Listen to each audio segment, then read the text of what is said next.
And outside the William Hobby Jr. State Office building, big empty building where the government can just leave it sitting there. That's $10 million worth of property downtown right there. Just the land itself. It's a whole city block, I think. Yeah, it's a whole city block. So we're down here. There's supposed to be something going on, but the rumors are nothing's going on. So we're about to go find nothing. I'm cool with that. I'm just here to cover what my camera can cover. Anything your eyes can see, your camera can cover in public domain, and that's the law. That's how it works. Those are your rights as per my understanding of the law. You can always consult an attorney that specializes in filming and First Amendment rights. I haven't met one yet. I actually have to educate all the lawyers I deal with. What's up, y'all? I have to educate all the lawyers because they don't know. They don't believe that, they don't understand the rights of the press, why we have rights of press sometimes, and how targeted filmers is something different, slightly different than when they target, like Fox News. Like, that was the first time. Normally they don't target the news, but they'll target someone that's independent press or a cop watcher or even an auditor. These are all different roles, theoretically. I'm cop watching when I'm press, but I've been press a lot longer than I've been cop watching. I've been press for 12 years for the Challenger Street newspaper. It's a 501c3 nonprofit with international subscribers and local subscribers, including the mayors and city council members. They read it, they get it. It's in all the libraries in Austin. You can just check it out, look at it right there. And it's for sale on different places. There's actual street vendors selling the Challenger. There used to be one in front of Whole Foods. If there's not one there, I'm taking that slot. But I think Jesse goes out there. Fred, he got to go back home to East Texas. So after I had a family member die and leave him a house, and him and his brother had to argue over, I don't know, something like that. It's always difficult when you get something, when the family, after someone dies, it's difficult, and the way the family deals with the property. This is Urban Outfitters. All their glass is broken on purpose to look cool. Oh, I can't go. Gotta wait with you. Can we wait to get across the street? I don't know. It's still red though. He's got the hand. This guy's going. He's just F it. Right on, man. Anarchist. Totally. Not me, man. Not me, bro. Broskies. Listen to all those grackles. So, those are birds. They make a lot of noise. They're black, big black birds. Not as big as a crow, not as big as a raven. But, well, about the size of a small crow. Anyhow, so, yeah. There's a stinger up there in the sky. What's up? You're honking at somebody. There's a metal stinger up there coming off City Hall. Can't really see it. You gotta get way up under to see it. It's a sneaky stinger. But it's a feature of the architecture that hangs out over the road. A piece of metal. Yeah, looks familiar. Will they run me over? Will the mayor run me over? All I know is it smells good over there at Lambert's. No, what is that? I think that's Lambert's.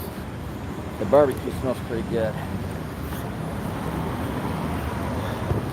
Alright, so not sure what's going on. This is City Council. Can't see in there. They've got the blinds down so you can't even see in.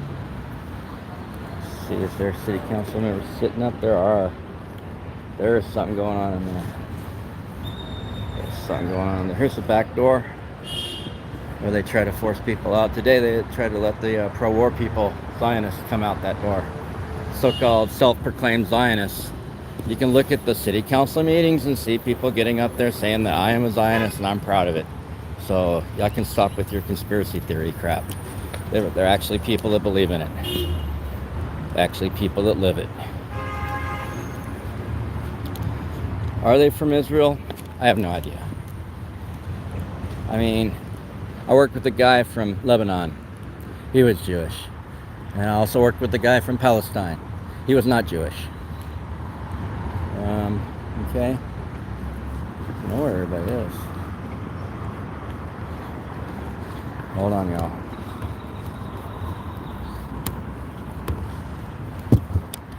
Check my logs. I gotta check my logs. I don't see nothing going on, like I said. Yeah.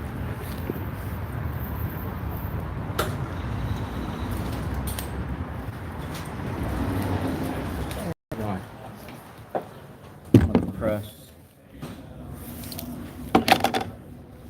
You see that? Yes. You look new. That's all that. Very, very new. I mean, different company. You know what I mean? Yeah. IPSA belt. I think belt. Oh, this one's a very small belt. That should be good. Yeah. I forget which belt I have. The other belt's a lot bigger. I can't get this without that. You can have my jacket if you want it. You want the jacket in there? Not really. X-rays down. I'll have to look inside the bag. What? Can I have you unzip it? Oh, yeah. Thank you. Be with you 1 minute. Camera equipment, batteries on the side, on this side. On this side. Yeah, batteries. Batteries. Okay. And what's in this compartment? I don't think there's anything, just bags. It's just this handkerchief and bag. Good. Okay. I can check you back. I don't have a bag, but Oh, okay. Well, the cell phone I'll is carry set it off. all And this to I'll the give it other back to you side for because it you. might help. I'll get the bag. It's not working. I'll have to carry it. it's not working. Go ahead, Everett.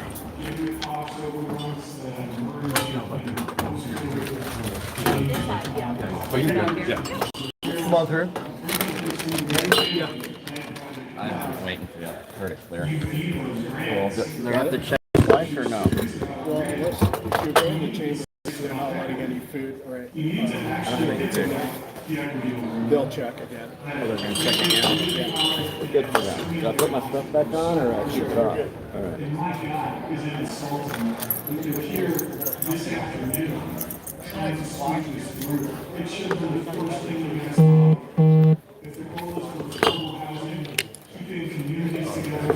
What's your name? I'm Julian. I'm with the Challenger. Well, I'm independent. I need to check my bag. You're fine right now. Okay, that said the machine's broken. Yeah, it's been broken for a while now. I didn't know that. I mean, to think that you can just talk it through is actually a very naive perspective. Yeah, it is a very naive position, and it's dangerous, guys. Like they said, we're straight about that. Right. Oh, no. They'll arrest me. They threaten to arrest me if I bring a lizard. Even though I got paperwork and everything. Everything all right? Yeah. You're fighting the system? You're fighting. These guys. I give them a They call me sir now because they know I'm suing. Yeah. This is basically for our first impression. And so if you're pushing so hard to get these things done today, tomorrow, sometime, when everything on it, when it's all half baked, then I don't find it credible that that's what you're trying to do. I would find it more credible than. Thank you. Thank you.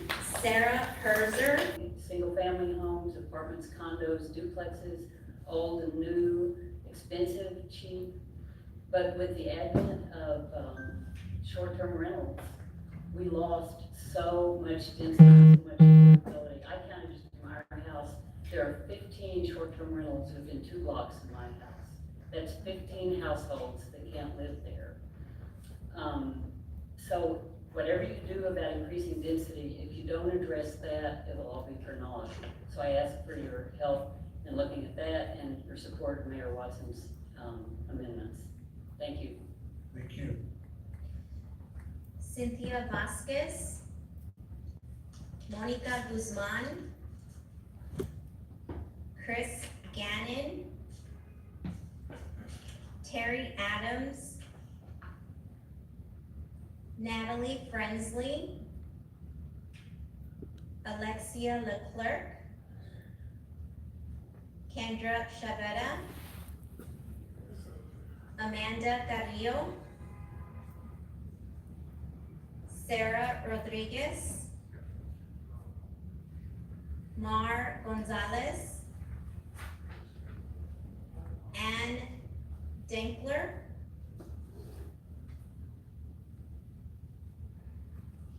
So almost nobody that signed up is actually here today. This one working again? It is. Yay. Right there, right on the other end. Okay. Good evening, I'm Monica Guzman, Policy Director at Go Austin Wellness Austin. The ETOD overlay is equitable in name only. The city went 700 feet beyond the half-mile radius to capture properties desired for redevelopment. Historically, ETODs are not successful in the United States.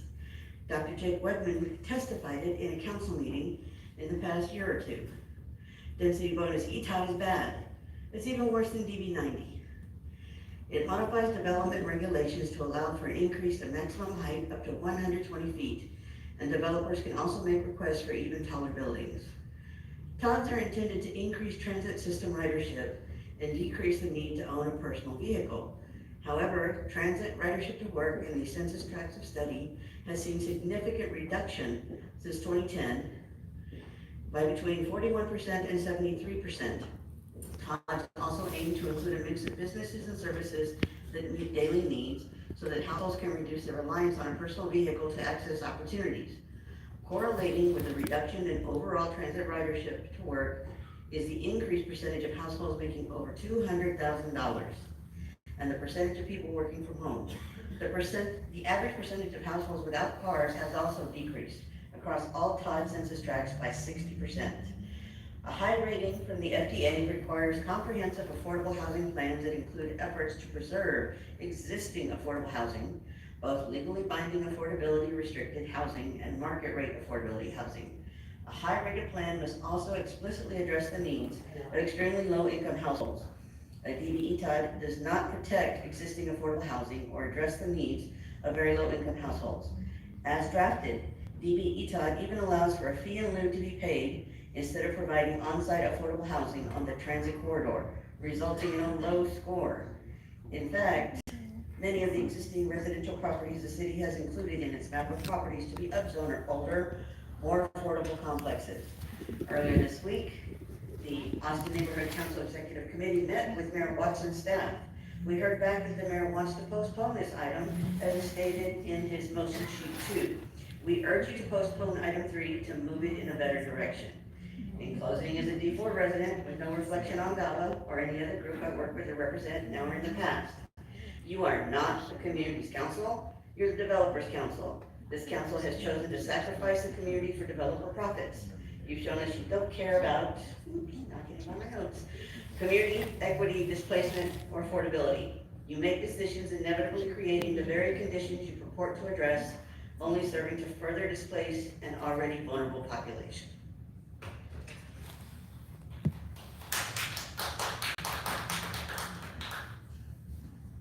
Hi, good evening. My name is Alexia Devlet, speaking on item 3. So as we know, we all want a more sustainable city, which often means sustainable transportation, but that doesn't really mean anything if communities of color are being displaced. We know that those usually taking public transport are low-income, working-class communities of color, and so thus by displacing low-income, working-class communities of color, we actually see ridership go down, and we've seen this in several TODs that have been built across Austin. And the idea that you build density around transit for increased ridership, in theory, is good, but in practice, it doesn't actually work out because we know that, again, these upzoning measures, like item 3, only lead to more market rate and luxury development, which displaces displaces Black and brown communities of color. And we know that transit improvements drive up market values and cause displacement. The area becomes more desirable, becomes more profitable for developers. And so that's why we passed the anti-displacement funds for Project Connect. Another example is the MLK and Plaza Saltillo TODs, and they triggered extreme gentrification and decrease of Black and brown residents, as well as decrease in ridership, which is the opposite impact that y'all claim y'all want to see. And so this, Article 3 and the ETOD overlay gives entitlements to developers to build more luxury and market rate housing that we cannot afford, and that will displace low-income Black and brown communities. So as previously stated, we are urging you to pass an anti-displacement equity protective overlay to deepen the affordability requirements when developers are given these entitlements by density bonus programs. And if it's, if the goal is really about ensuring density in areas that are transit accessible, we need to change the maps to include only areas that are within the accessible half a mile of the stops, not just the line itself. Right now, we're just seeing a lot of upzoning for, for folks, for developers around Project Connect line. And so we really urge you to vote no on this item and to consider again the overlay. It's the solution that has been handed to you by the Black and brown communities of East Austin. The amendment is literally written. It has widespread community support. It is what we are asking to prevent the displacement of communities of color. And so we urge you to pass that amendment. Thank you. Alvin Sanderson, Amber Orr, Alfredo Reyes, Candice Volts, John Volts, Philip Wiley, Gus Peña, Literally dozens and dozens of people didn't show up to Amy speak. Uriz, Misael Ramos, Stephen Brown. Go ahead and make your way to the podium and state your name if you're. I think I know. Good evening. I'm Amy Voorhees, and I live at West 7th Street in Clarksville, and I'm here on behalf of my neighbors in the Garden condominium building. We're in District 9. First of all, I want to applaud your stamina. I was here this morning, I went home, I've had a meal, I walked the dog, and you are still here. I think you're amazing, so I'm going to keep this really short. My neighbors and I love the lively mix of single and multifamily housing, shops, restaurant, business, and retail, all found in historic Clarksville. We are pro-density, but pro-density on a human scale.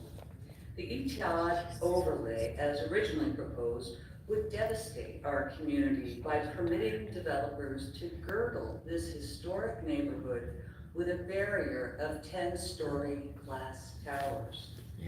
We oppose including the west side of North Lamar in the ETOD overlay for 3 reasons. 1, the 120-foot height allowance and the absence of setbacks are incompatible with the neighborhood. 2, as other people have mentioned, this area is a floodplain. And 3, it's about a mile at that intersection of 6th and Lamar to the closest proposed light rail stop, too far for comfortable pedestrian access. We oppose the ETOD overlay as currently drafted. We support the amendments proposed by Mayor Watson to retain height restrictions and setback requirements in residential neighborhoods and to apply current zoning to properties that are only partially, not fully, within the ETOD overlay. Thank you so much for your time. Francis Acuna. If your name has been called, please make your way to the front. Abel Corey. He was sitting a second ago. Now I can't sit down. Hi, my name is Amber Orr, and I'm here to speak against this and just ask you, I know that you made a motion to consider postponing this for further study, and I think this is a very complex matter, least of which is that it will do away with some compatibility. It will potentially disrupt some of the people that live in housing that's already on these corridors that will not be affordable with what's replaced by that. And we cannot continue to just give developers pay for play and let them do more and more of what isn't at the best interest of our community. So I'm asking you to go ahead and postpone that, and let's see if we can make sure that any changes are indeed equitable, as the E stands for. So thanks for your consideration. Nadia Barbeau, Sean Coral, Aurora Salcido, Alejandra Mireles, Just come forward.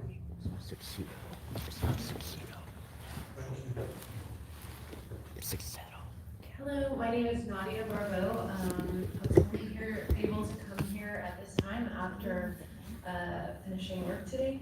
And I have a statement from one of my neighbors who lives near me in East Austin. And I have a little bit of my own statement if I have time at the end. Hello to all council members. My name is Diana Dean. I was born and raised in East Austin and still reside there. My home was built in 1948. It sits on half an acre surrounded by running bamboo, heritage trees, Mustang grapes, and trash trees and dynamite crepe myrtles. I have 2 adult children and 5 grandchildren. How will Home 1 and 2 benefit my legacy? My goal is to retire affordably and in place. Preserving my legacy strengthens and surely will stabilize my family for generations. Question number 1, how can I proactively identify funding to build a house in my backyard for low-income residents? Question 2, how are you implementing the home initiatives collaboratively for middle-income and lower-income residents? Question 3, how are you planning to support low and moderate income property owners, especially seniors and families who want to stay in inherited property? Question 4, how are you planning to retain older homes through flexible zoning and streamlined development review processes? Question 5, how are you planning to support and highlight local builders, carpenters, craftsmen who can do the work? As a long-term resident, I want to know about the bigger plans. The Home Initiative needs to serve all communities and residents of Austin. Low-income seniors are an essential priority group that have been historically marginalized and underrepresented. I would like to sound the alarm to ensure that we benefit from the Home Initiative program by providing funding opportunities and tax relief. Thank you. And for myself, I just want to say I am with the Community Powered ATX group, and I hope that the council will consider the anti-displacement overlay and going through that community-led process. Thank you. Yes, sir. Are you finished? Huh? Were you finished? Yeah, I'm looking at you. I'm ready for you to go. Philip Wiley, I live downtown, District 9. I think that the ETOD initiative is in direct response to our comprehensive plan mandate, saying that priority number 1 is to become a more compact and connected city. This is how we do it. Having people near transit lines is what transit-oriented development is all about. I think there may be a little bit of confusion being created around this, and I don't think that's a bad thing because of Project Connect. We're not just doing this for Project Connect. We're doing this because we want to have people getting out of cars. The Project Connect line basically mirrors through the center of town the 801 and 803 rapid transit buses. We didn't need to wait for Project Connect to get voted on in order to lay this TOD line down. In the corporate world, we wouldn't have done it that way. In corporate planning, I would have been expected to deliver a plan as soon as Cap Metro moved the transit line from Congress to Guadalupe in 2014. I'm not suggesting that you become more like the corporate world. What I am suggesting is that we've had plenty of time to think about this and prepare for it. 10 years since we moved to Guadalupe. And there have been other changes besides the Cap Metro realigning and the voters reconfirming through the Project Connect vote that they wanted that to be the spine of the transit system. The University of Texas has relocated some of their buildings closer to downtown. They've done some massive reconstruction of the Capitol complex. We have a lot of activity going on along Guadalupe that's driving an ability for people to get out of cars, and that's really what it's all about. So I would just encourage you all to not get too caught up in Project Connect and the status of it, the challenges, and be thinking more holistically that we're really trying to get as many people out of cars as we can, and the way to do that is to build housing near jobs and near transit. Thank Take you. the mayor's fucking car. Take his Tesla away from him. If your name's been called, feel free to come. Reyes got called. You want me to go up there? Mayor Twatson. You cut my mic.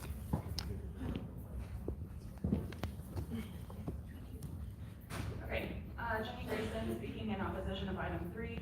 Natasha, if you're here, please don't come on camera. In preparation for this meeting, I studied the equitable TOD proposal and was surprised to see that we admit a lot of oversight and irreversible consequences stemming from traditional tax. I'd like to now read the results of the Guadalupe TOD in the city's own words. Where new development has occurred, there's been a significant increase in white high-income populations and an active decrease of BIPOC presence. Transit ridership has seen significant reduction since 2010, up to 73%. The average percentage of households without cars has decreased by 60%. The median family income has doubled or tripled, and households without children now outweigh those with children.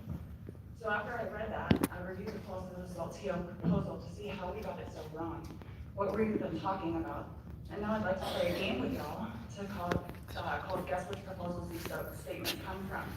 Let's see if you can determine a traditional TOD versus an equitable TOD. People living and working in these districts are more likely to walk, use transit, and own fewer cars.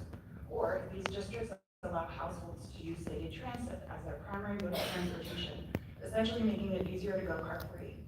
In areas where populations are vulnerable to displacement, the focus of planning is to stabilize existing residents and connect them with programs to help them remain in place. Or longtime residents have several housing options. There are special programs and developments to provide affordable housing, and group living will allow seniors to age in place. It seeks to align transit with the community's vision for how it wants to grow, or it prioritizes partners that maximize social benefits in line with community goals. Density limits may be removed in exchange for the provision of affordable housing, or this plan grants additional height in exchange for income-restricted housing. So could you tell which statement, the traditional TOD versus the equitable TOD? Can you tell the difference? We use the word affordable 153 times in the Plaza Saltillo proposal, but did we get affordability? Were neighborhoods preserved? Did our allowed to age in place? Did transit usage increase? Actually, no, none of this happened. So if we can't determine the difference between a traditional and an equitable TOD based on the language we're using, how can we reasonably expect different results? Peppering this new TOD with words like include, extend, encourage, enhance, support, and align will not lead to equitable results. We need explicit, delineated rules to hold developers and stakeholders accountable. I will tell you, it was refreshing to come across this bit of truth that still rings true today. Although it's something that y'all, City Council, the Aura Group, and other developers won't admit to us, due to land prices and new construction costs, New market rate developments in these areas are not likely to be affordable to low-income households. If we do not delineate actionable. Thank you. Oh, no. Thank you. Yolandi Santana Ochoa, Naika Arnold, David Johnson, Julie Oliver, Marian Sanchez, Adrian Macias, Bill Bunch, Mr. Isaac. Are you gonna comment? Yes. On deck is Isaac Caballero and Carol Goodwin.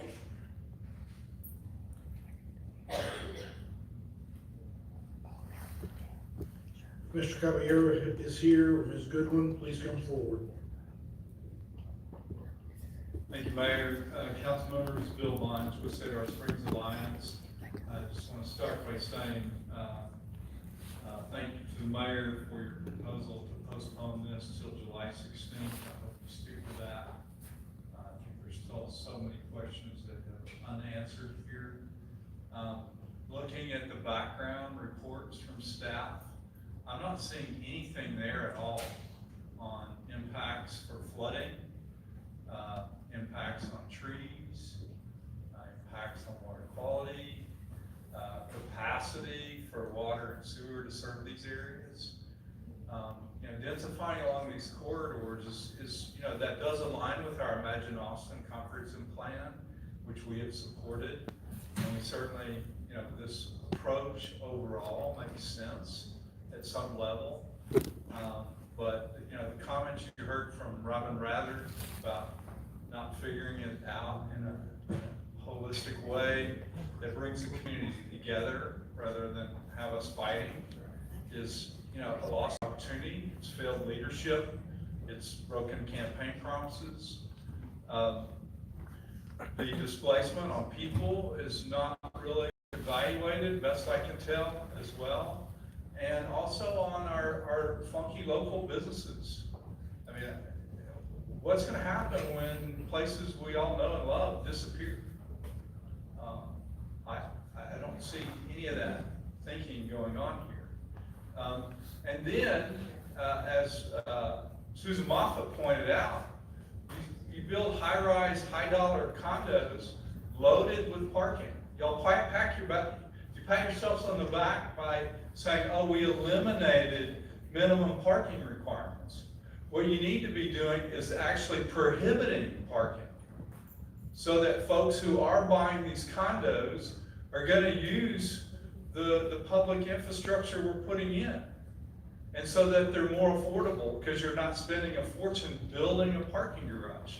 Exhibit A is thankfully what we got the court to throw out, and which some of you were not here to vote for, and some of you unfortunately were, with the Statesman, HUD, and the South Central TERS, where y'all were council members Ellis, Vela, Fuentes, Poole, y'all voted for $100 million of taxpayer funds to build a 4,000 slip parking garage for the richest people on the planet, basically, immediately adjacent and attached to a transit stop on the rail line. It's total insanity. Let's not repeat those mistakes. Thank you. Your name's been called. Please state your name at the podium. Hey y'all, my name is Masao Ramos, and I am speaking in opposition of the ETODs. We know that transit improvements drive up market values and cause displacement because the area becomes more desirable and profitable for developers. And that's why we passed anti-displacement funds for Project Connect in the first place. Significant upzoning causes reduced ridership because it increases density of market rate units for weather residents who are car drivers, and displaces low and middle income residents who rely on public transit, and then once displaced often need to travel by car.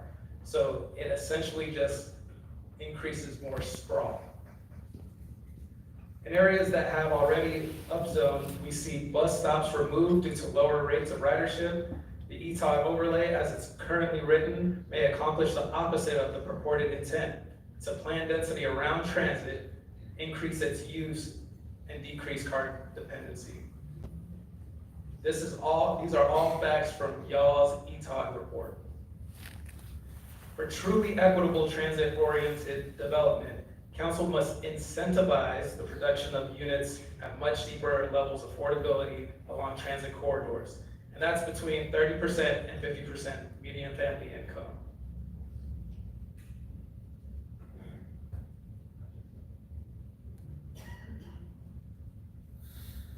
Existing density that's currently there actually helps the folks who help build our community. But instead, with this ETOD and all of the proposals that we're putting into it, it's going to do the opposite. We've seen that wherever transit-oriented developments are, there is a decrease in the BIPOC community and an increase in white ownership and rentals. And I may or may not want to do this, but these are what your reports are saying. And so we need more housing. We need more affordable housing. We need deeply affordable housing. We've all talked about this consistently. So it's time to act. Thank you. Thank you. Mayor, all speakers have been called for item 3. Thank you. Members, all speakers have been called on item number 3, so without objection, we will close the public hearing on item number 3. Without objection, we will open the public hearing on item number 5. Members, I'll point out that when we take up these items, item number 5 will need to be taken up before we take up item number 3. But we're now going to open the public hearing without objection on item number 5, and I'll turn to the city clerk. Betsy Greenberg speaking on item 5. Hi, my name is Betsy Greenberg. I live in the Heritage neighborhood in District 9, which is in the proposed ETOD overlay. The justification for the ETOD and the associated density bonus zoning is to make the FTA grant application for Project Connect more competitive. I intended to thank Mayor Watson for proposing a postponement on DB ETOD and suggesting that he and the rest of the council use this time to study the FTA capital investment grant policy guidance document, which provides the recipe to earn the 50% federal funding so badly needed for Project Connect. Project Connect staff member Anico Day told city commissioners ETOD and DB ETOD is needed right now to get ready for the grant evaluation this summer, even though other ACP staff confirmed that there are still design decisions to be made which are needed for the NEPA submission.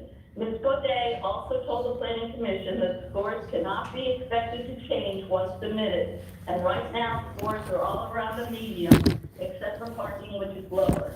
Medium scores are sufficient to enter the engineering phase, but a medium-high average over 9 categories needed in the final scoring for the 50% federal match.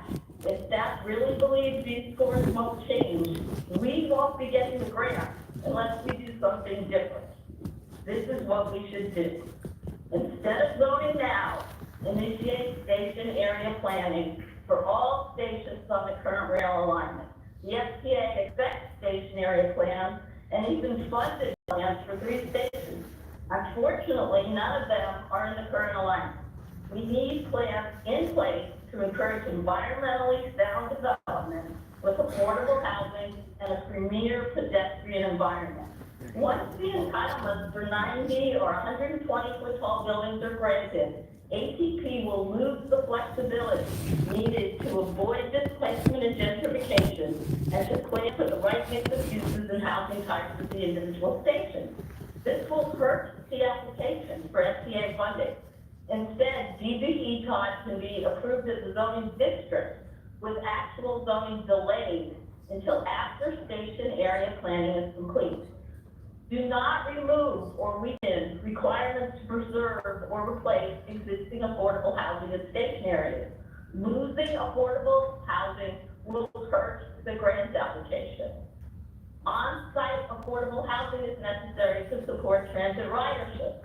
The fee in lieu option will not support the grant application and should be eliminated.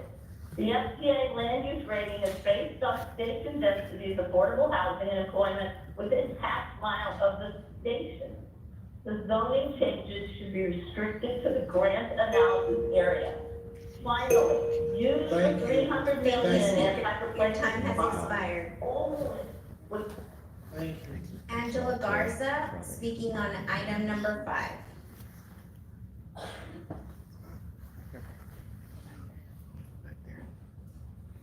Angela, please unmute. We can hear you. Okay, thank you. This is General Garza again, and we wanted to talk more about the height differences. Now, please understand, I actually, because my dad, downtown Austin, I actually love tall buildings downtown Austin. But I think it would get scary for the neighbors as we've talked with them and negotiated community benefits with the neighbors often throughout Austin. It gets scary for them for a building to be like in their neighborhood. It's really tall, and that's when it starts getting traumatizing for some of the neighbors. And we just had this experience with them because we've had so many conversations regarding community benefits. We've listened to quite a few neighbors as well. And then also seeing the these changes to be followed buildings by them in their neighborhood. Not really understanding how it's going to impact their taxes next year seems to be a reason as well. Not understanding exactly, and I'm with all due respect, I just wanted to say, if you just noticed about that for past 2 days, but that doesn't really give us a whole lot of time to understand what we knew about this information that's in there. And we also welcome the manager, also welcome to Austin, Texas, and congratulate Vanessa Fuentes on her master's as well. So going back to this, I think what happens, and understand, I love tall buildings downtown Austin, really want, but what makes families nervous in the neighborhood is when tall buildings start appearing in their neighborhood all of a sudden. And they really don't understand how this is going to impact them or affect them. And there's just so many questions that, okay, so this happens around the EPOD that we're talking about. What does that look like for actual neighbors that are living there? Does that mean that they're going to get displaced? Because that's what we keep seeing a lot of in Austin, Texas, and this is why this information that everybody keeps talking about, the overlay, equity overlay that everybody's been working on, and you stuff, not myself, I won't take credit for that, but everybody else has been working on, because all we keep seeing is we're self-funding with colored people. A lot of them are colored people in our neighborhoods, and there's a temple self-fund and things like that, and they're just not seeing how they're part of that prosperity. And I think that's what we're trying to understand. And please understand, I am a native of Austin, Texas, third generation. Again, I'm just trying to figure out how we can communicate this to our families, and it's simpler for them to understand as well. And going back to the lady that was translated in Spanish, she tried to say that she was, and this part was not said, and I want to respect her for what she was saying. She said in Spanish that what concerns her is that she is on Social Security, and she doesn't know how she's going to deal with these changes, but she wants to help with her yard. She just doesn't want to go to debt helping everybody with their yard. I was just thanks. Stacy Frazier, speaking on item 5.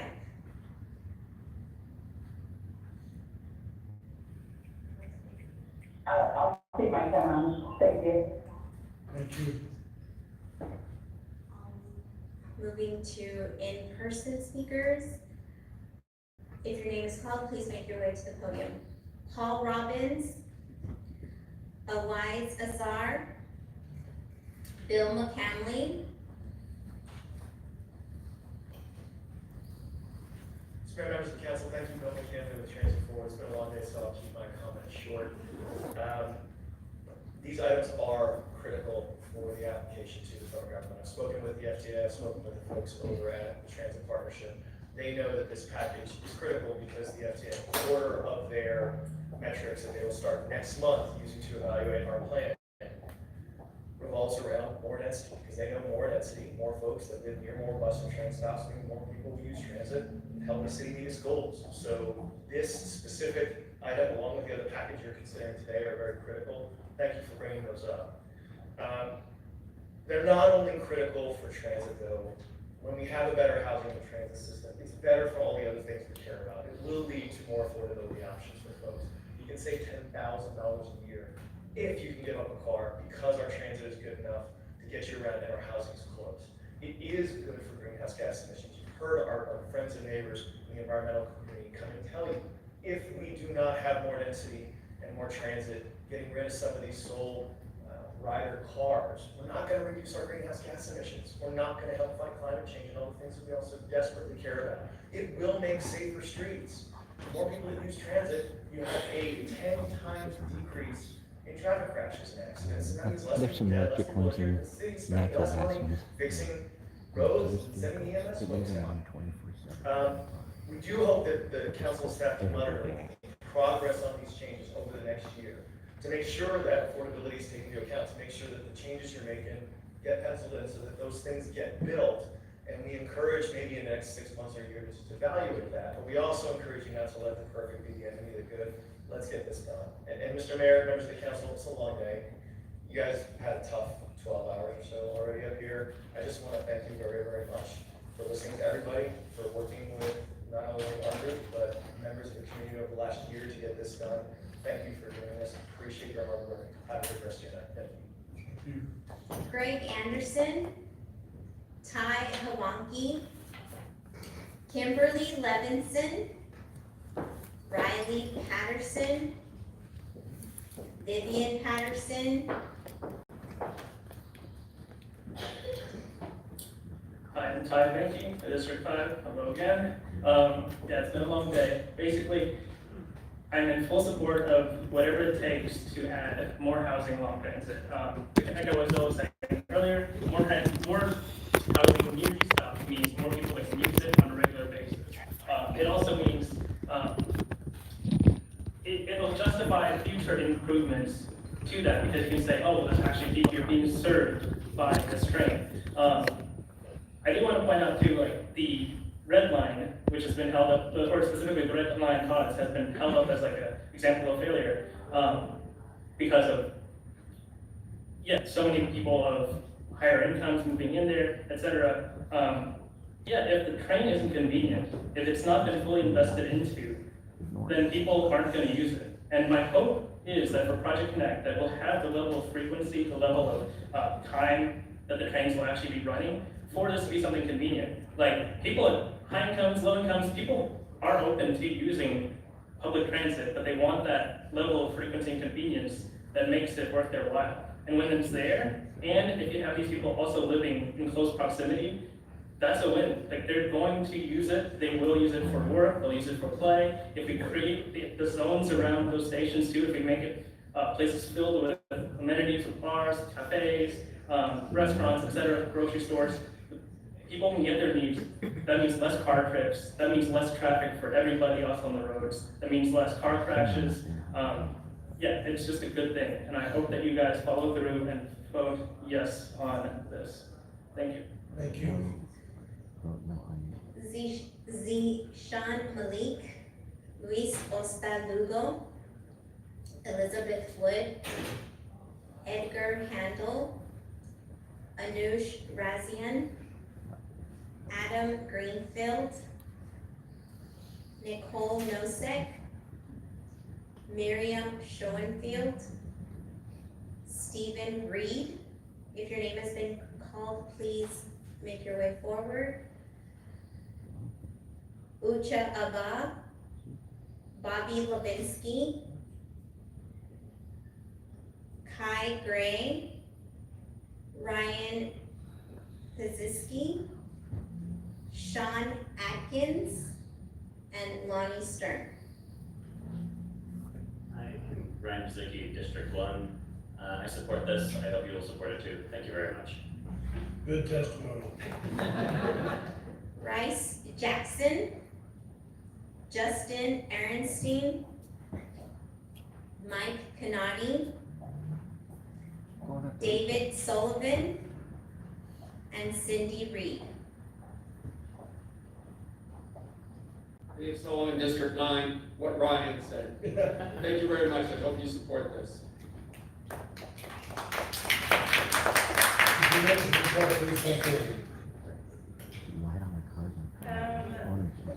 My name is Richard Abba, and I'm a resident of District 5. And against the equitable transit-oriented development overlay, I am someone who utilizes public transit to get around. It is essentially my primary means of transportation, so the idea of things being walkable and accessible is exciting for me. What doesn't excite me is utilizing the pitch of a dense walkable neighborhood in order to push through density bonuses that will create the conditions for already vulnerable neighborhoods in Austin to be gentrified.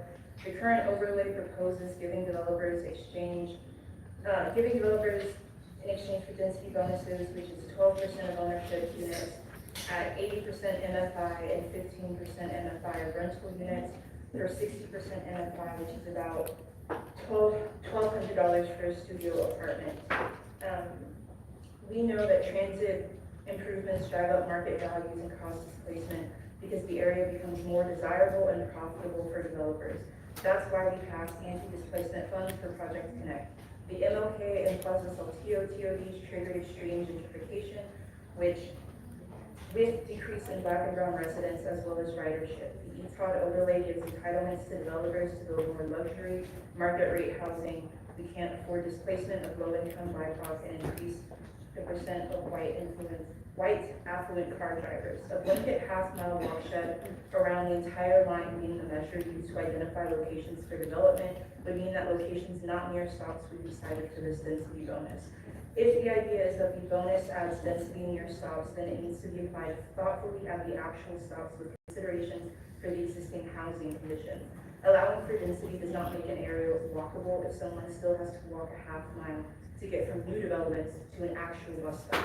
Nothing about this effort guarantees a mode shift, which is the idea that creating density would shift car culture and encourage people to favor public transit. I'm not sure how many of you all have been made to walk in 95+ degree weather, but it isn't pleasant, and a half mile is a far distance from many populations of people, including folks with medical conditions, disabilities, and people who have children. If this continues forward, we'll just end up continuing to double down on creating two disparate realities for the people who live here. One group of people who will drive their cars and pay premium prices for parking lots in order to access these new developments and will utilize public transit when it's convenient. And another who rely on public transit or need a car for work will be trying to navigate construction detours and are experiencing development pressures at the cost of nearby property increases.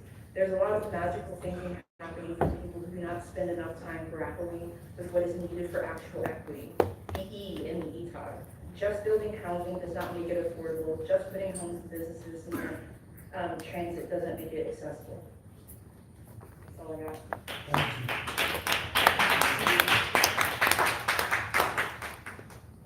Cindy Reed, District 4 resident. Thank you for your time today. Just to reiterate, adding E doesn't make something equitable. And I want to read again from your little study that you guys put out, not me.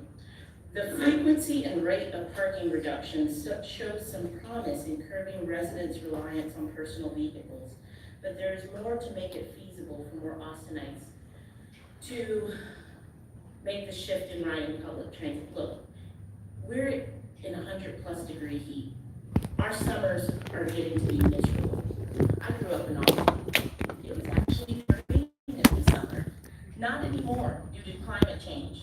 And I bet every single one of you guys drove here.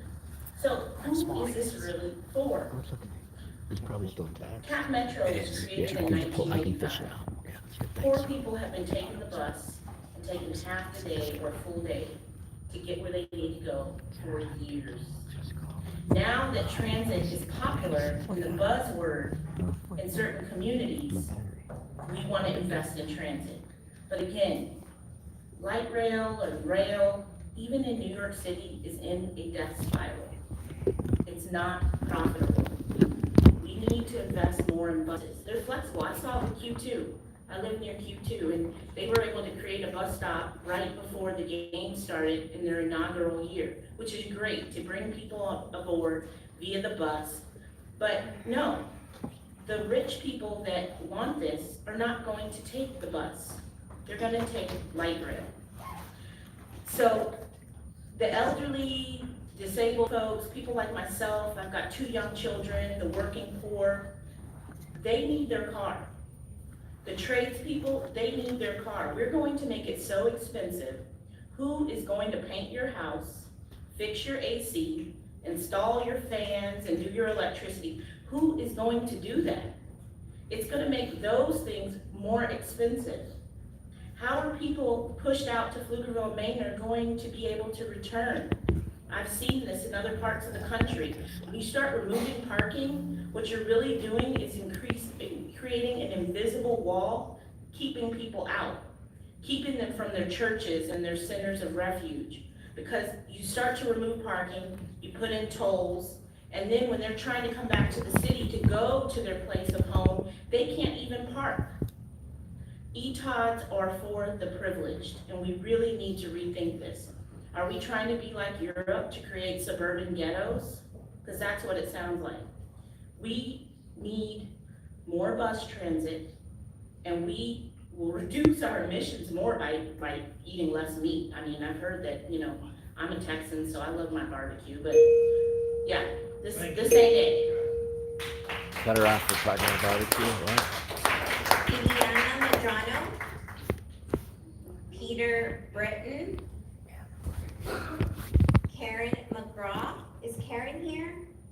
There's a lot of goddamn Karens here. Karen Sunday here? Karen gets 6 minutes. Wow, Karen. Hello. Good afternoon, Mayor, council members. I'm a resident of District 8. My name is Peter Breton. Before I get into it, I just wanted to say thank you to Councilmember Vela, Councilmember Quadri, Council members Velasquez and Harper Madison for being here with us today, especially to Councilmember Fuentes, fellow AT Accelerator people. Austin desperately needs all kinds of housing, like I said before, missing middle, market rate, and deeply affordable. This ordinance is one step towards building a city that supports our transit system and a better future for our city.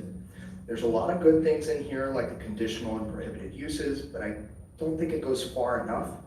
We need to build higher and we need to build denser. If we can do that when the council reviews the bonus programs later this year holistically, that would get us even more affordable housing and will support the ridership of the future like rail line and the bus system. That's all I gotta say for this one. Thank you. As well.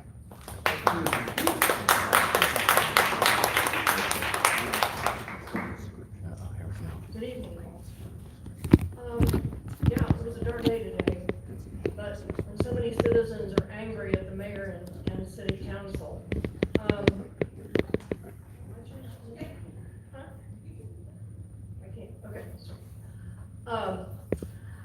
you can densify a city in a compatible and humane way. We have the tools. We have intelligent citizens. The city's been densifying every day since I've been here for many decades. As we all have to live closer together as the city densifies, we have to fine-tune the city so it continues to be livable and humane. You're wrongly throwing out the very tools that allow us to do this. Instead of maintaining those tools, we're abolishing them and initiating a free-for-all. So we'll devalue homes folks have invested in the communities that they live in. Some of these tools are the compatibility, McMansion, occupancy limits, historic preservation, parking tools, conservation districts. Why are we dismantling the tools we need to densify? Why are we punishing homeowners who have invested in their homes and rewarding intrusive developments? This thing is backwards. So let's talk about ETODs. I live in a historic district in Hyde Park that was developed by the neighbors with the neighbors' funds. Similar to the Aldrich Place Historic District just south of us that was again developed by the neighborhood with their funds because the city of Austin doesn't make historic districts. So one of the things that probably, unless you've hung around Hyde Park, you don't realize that in the 60s, the city wanted to scrape all the houses in Hyde Park and make it all apartments.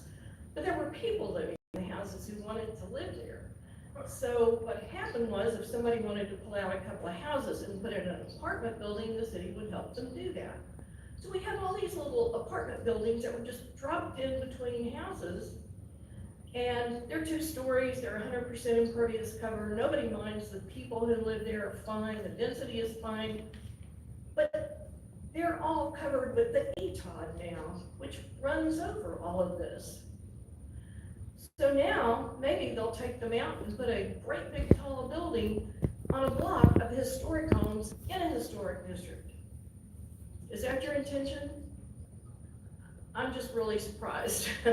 And the other thing is, after all of the years of trying to save our neighborhood, what you're saying is, we're throwing up another fight. Every time somebody wants one of these, you're back down here, fighting again. I don't think this is very fair. And I don't think it's right to run over the historic districts. You're also running over East 6th Street and other historic areas. There was a time when the city asked neighborhoods to do a plan for infill. That's what neighborhood planning is in Austin, infill. Well, if you felt that you had to have more housing and that wasn't adequate, why didn't you come back to the neighborhoods and say, you gave us a plan for infill, but it's not enough. We need more. Here are our ideas. What are your ideas? Maybe we could have figured this out. Instead of you writing ordinances, sending postcards, and saying, if we live through the hearing, we'll just vote. You're trashing everybody's efforts. Don't you understand what an insult that is? You may all be stars at the Yimmytown conference. But this is still Austin. Please respect your neighbors and our beautiful, livable city. I'm an architect, homeowner, commercial property owner, 46 years in Hyde Park, 19 years as Hyde Park neighborhood planning chairman. Gee, do I have any time? No, I probably don't, but I will be back to talk to you more about compatibility. Please protect our historic districts. Thank you. Thank you, Ms. McGraw. The next speaker, please.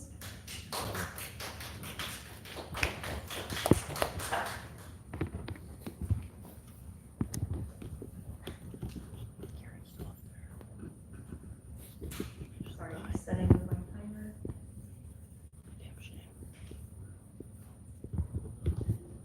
All right. Hi, everyone. Hi again. My name is Julian. I'm a UT social work student, UT social worker graduate student. And I'm a intern with Community Powered ATX, and I'm here to urge you to vote no on ETOD. ETOD gives entitlements to developers to build more luxury and market rate housing that the community cannot afford, and it furthers the displacement of low-income BIPOC communities and increases the percentage of white, affluent, and car driver population. We need more affordability requirements that include MFI below 50% MFI and below 30% MFI. The production of affordable housing for households with the lowest incomes continues to be left behind and forgotten. So I have some facts from your data. Between 2018 and 2022, only 363 units were built at 30% or below MFI versus 14,143 units built at 80 to 120% MFI and higher. That's 38 times more units at the 80% and higher MFI than units built for below 30% MFI. We know that transit improvements drive up market values and cause displacement because the area becomes more desirable and profitable for developers. That's why we passed the anti-displacement funds for Project Connect. I also want to say that I hear our message getting twisted and turned, and I want to remind everyone that we're not against density or transit. We're against density and transit that doesn't include true affordability. I don't know how many times we can say that more to make it clear. I'd like people to take note on who's been speaking for and who's been speaking against. Texas for Reasonable Solutions is led by tech billionaires from San Francisco, not even from Texas, and they're leading the charge for these changes. claiming they care about affordable housing while the Nosex donated $100,000 to Save Austin Now, an anti-homeless right-wing organization that killed and terrorized unhoused people for not being able to afford housing. How dare you listen to people like this, people who support this, and not community members who are being directly impacted and displaced, who are here since 7, 8 in the morning clinging to you. Are you okay aligning yourself with billionaires who've caused this harm? We need the anti-displacement equity overlay and to deepen affordability levels. If ETOD is truly about affordable housing, you need to change the map areas to not only include locations that are within accessible half-mile stops, not just the line itself. Something I've heard is that we know better and we can do better.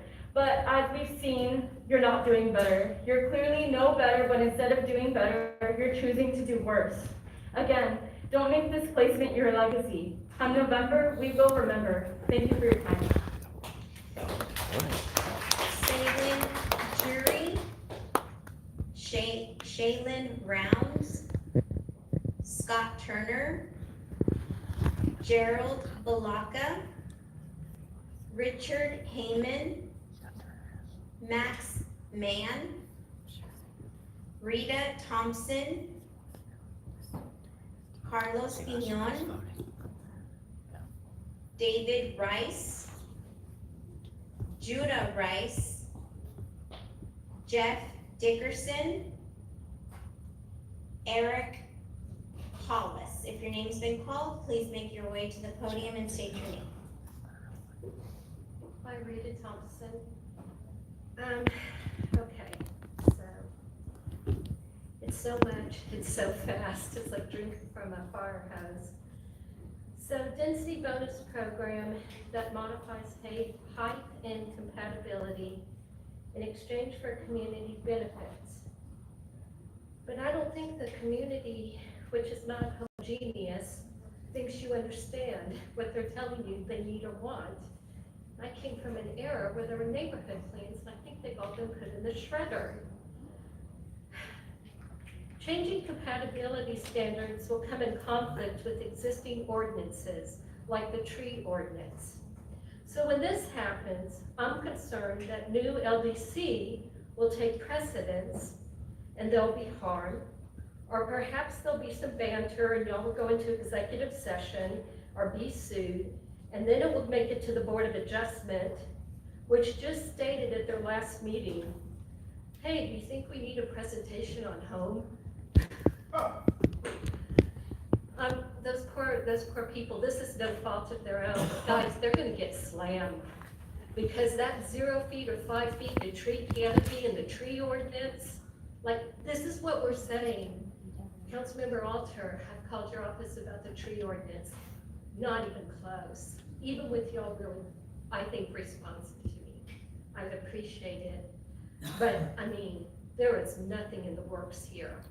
And so that's just one example. And so I'd hate to be serving, God bless them, on the Board of Adjustment. But what I would say is again that any solution that is bringing more problems and this level of divisiveness, which I moved here in 77, my husband's 67, he remembers the protest at UT, so does my husband. But like SOS was nothing compared to the divisiveness and the toxicity. People are feeling abandoned and hurt. Now, Mayor Watson, respectfully, I think if anybody can make a deal or slow things down and just kind of say, take a breath, but feel like not anybody's being abandoned, everyone's gonna take a step back, I think you could do it. It's one of the reasons I voted for you at that time. But I'm terribly disappointed. I'm terribly concerned.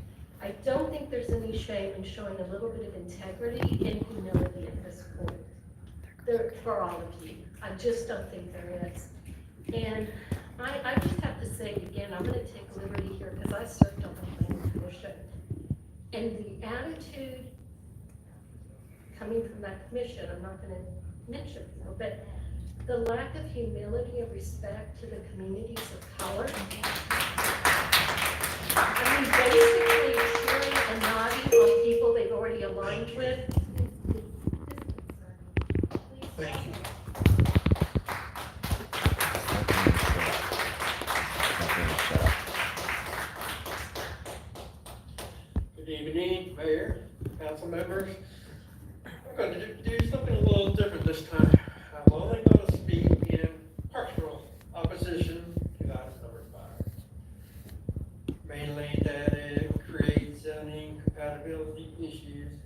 digging too deep into the neighborhood. In the interest, I know you guys are tired of being yelled at, screamed at, and argued with. So let's try this. I think a lot of people are feeling that the TOD are too large, half a mile, which is a whole mile in circumference. Why don't we do this? Well, I propose, why don't you reduce it to a quarter of a mile? Why don't you talk about reducing from a half mile to a quarter mile to make it more compatible with what the neighborhood is arguing about? I think most people feel that the intrusion of a half a mile from a major artery creates a lot of neighborhood problems. Another thing I would like to propose, like Mayor Watson did, instead of having 100 feet separation from a building to a home, let's make it 200 feet. Because the size of the buildings are what, 60 feet, 90 feet. Why don't we discuss that?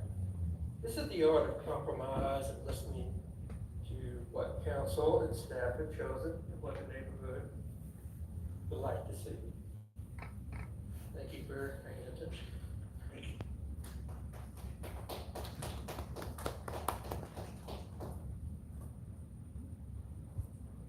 Hello.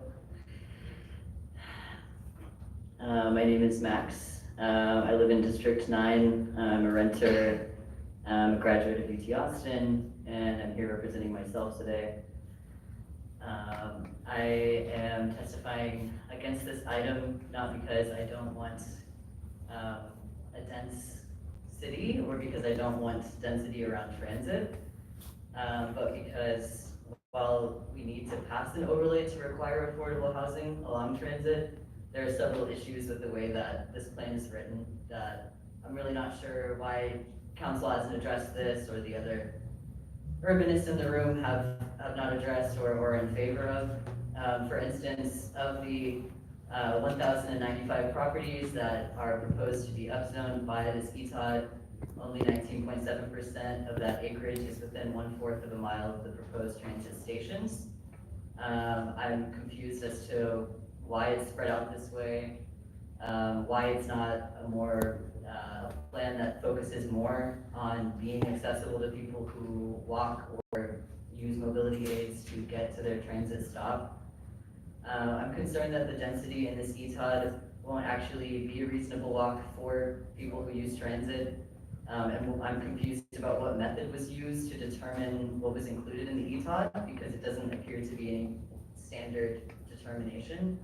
It seems like it kind of includes random things and spews out without a reason that is clear. Also, where's the information about how much naturally occurring affordable housing already exists in our city? And how can we protect it if we don't have the information about where low-income renters are actually currently renting, ensuring that those properties aren't going to be turned over? We should try to fully understand the market that exists to ensure the upzoning doesn't lead to the destruction of the small amount of affordable housing that does exist, because despite these issues, there are low-income renters in Austin, and these requirements are only applying, the affordability requirements of the ETOD are only ensuring that 15% of any units that are developed will be affordable to people at 60% and below. So you run the risk of losing currently existing affordable buildings and only getting a small marginal amount of affordability in response, which is something that has happened as a result of upzoning across the country. There are community-based groups of low-income renters across the country who are fighting against upzoning policies and that are not executed properly, and this is an example of that.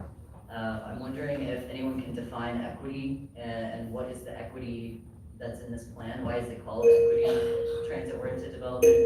Thank you. Thank you.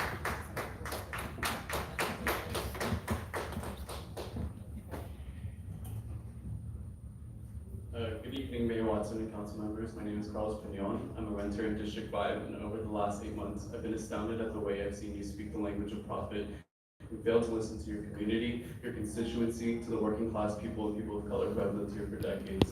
This is the 4th time since December that I've spoken to you about changes in our land development code, and it is so clear to me how you upheld the system to exhaust us to no end. Time and time again, we've come to you at council meetings, to your offices, to your forums, and gotten nothing. Today, you've separated these changes into different items despite packaging them into a single item for past meetings. Not only that, you've had us speak on them out of order, creating so much confusion for the working class community members who you've already made the engagement process difficult for. The agenda is indecipherable. Regarding the ETOD, we know that transit improvements drive up market values and cause displacement because the area becomes more desirable and profitable for developers. This is why we approved anti-displacement funding for Project Connect, but where have those even gone?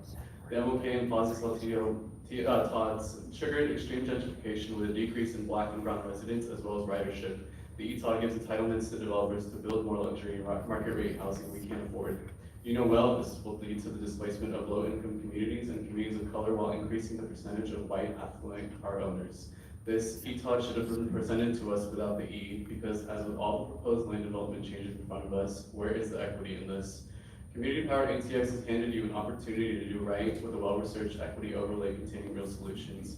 If the ETOD is truly about ensuring density in areas that are transit accessible, we need to change the map areas to only include locations that are within accessible half mile of the true stops, not just the line itself. Moreover, the anti-displacement funds and other funding sources must be used to acquire and protect affordable housing before the ETOD overlay is passed and triggers market values to increase, and provisions must be added to prevent the demolition of existing affordable housing with loopholes for similar previous provisions closed. You should also increase fee in lieu to a much higher level and explore tax abatement strategies for small businesses.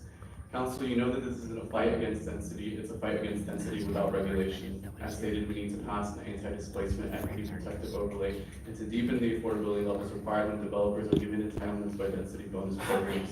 Without considering this recommendations, you're repeating history, not making it. There's nothing exceptional or progressive in the way that you're building upon the city's long-standing history of displacing communities from the Eastern Crescent. Postpone your vote on this item to actually involve the community and do transit-oriented development effectively, equitably, and affordably. Thank you for your time. Evelyn Gomez Rivera, Mario Perez, Matthew Lowe, Chloe Wilkinson, Alyssa Ray, Tess Ortega, Barbara MacArthur, and Ricardo Ramirez. Chloe Wilkinson, as stated before, for a board member, chair of Transportation Committee for ACC Student Government, low-income student, queer student. I support ETOD, I support Home Phase 2, I support compatibility, I support yes on equitable transit-oriented development, yes on compatibility, yes on Home 2, yes in my backyard. But most importantly, nobody has answered the question, where is the affordable housing? You keep saying it, where is it? I don't see it, my friends don't see it. We've been here for months, and some of you are here for the first time in years. Some of you are very new to this. I get that you are frustrated with how the process works, but you should be talking to your council members one-on-one, like we have. Okay, well, here's the thing. It takes a long time talking with them. It takes a long time. That takes both sides. Both sides have to come to the table, and both sides have to be willing to compromise. I want to thank the council for all the compromise they do with us. Sometimes we don't always agree with them on the final cut of what comes through. We want lower lot sizes. They're giving us a compromise, and we thank them for that compromise. We wanted more, compatibility reductions. We wanted more setback reductions. But at the end of the day, the council has worked with us. The enemy of good is perfect. And that's all I have to say. Thank you.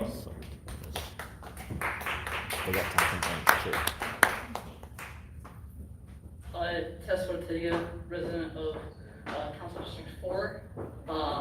And as I said before, I've lived in Austin for over 10 years now. I am against the ETOD and asking for, again, as previously stated, we need to pass the anti-displacement equity protective overlay and to deepen the affordability levels required when developers are given entitlements by density improvement programs. And I just want to speak to a couple of speakers that kind of like come up here and critique people who have had emotional speeches. Maybe they've yelled or cried or their voices have cracked. And I just want to say it's because this is really impacting people's lives in a real way. There's nothing wrong with having real human emotions when their livelihoods are being put on the line. And I just think it's a real shame for people to shame or patronize people who are having real human emotions, because their communities are being threatened, their homes are being threatened, and I'm so glad that people can come up here calm, cool, and collected because they don't have any real skin in the game. But for so many people, it's not the reality. They're struggling. They're not worried about being able to afford an ADU. They're worried about being able to afford their mortgage, point blank. So for the folks that actually have, it's so great for the folks that have the expendable income to have an additional unit or to think about the building where they're around transit. But for so many people, that's not the case. And 15% of rental units being for 60 MFI or 12% being 80 MFI. The MFI for the city is $122,000. 80% MFI is not affordable. 60% MFI is not considered deeply affordable. So how does that small percentage make up for the number of people that are going to be displaced because of how much something like this will raise the price of their taxes, of their rents in the areas that this impacts? Again, I think it really is so telling how many people are coming up against this bill who are visibly upset because it impacts their day-to-day, it impacts their livelihoods in a real material way. It impacts their abilities to stay in touch with their communities, to the communities that they've given their lives to the relationships that they've built in their neighborhoods. And this threatens to separate those. Hope you're against it. Thank you. Please state your name. Good evening, Council. My name is Alyssa Reed still, and I am still a resident of District 4. I guess since we are also using our identities to leverage in this case, I am also queer, I am Asian American, and I just wanted to come up here to speak to a few things. One, I grew up in Denver where there is a very comprehensive light rail system. I've heard people come up in these chambers before and reference Denver as a great example of what it means to create an accessible community and city center that doesn't rely on cars. I will also say that as someone who has seen the impacts of that in Denver, that those places that were around the light rail, especially that expanded in the last 10 to 15 years, used to be places that people would call unsavory, that places that people would call unsafe, that they gentrified people out of in order to build what other people have already spoken to is what we know is desirable housing for the people who can actually afford it, because there were no protections in place for people in Denver.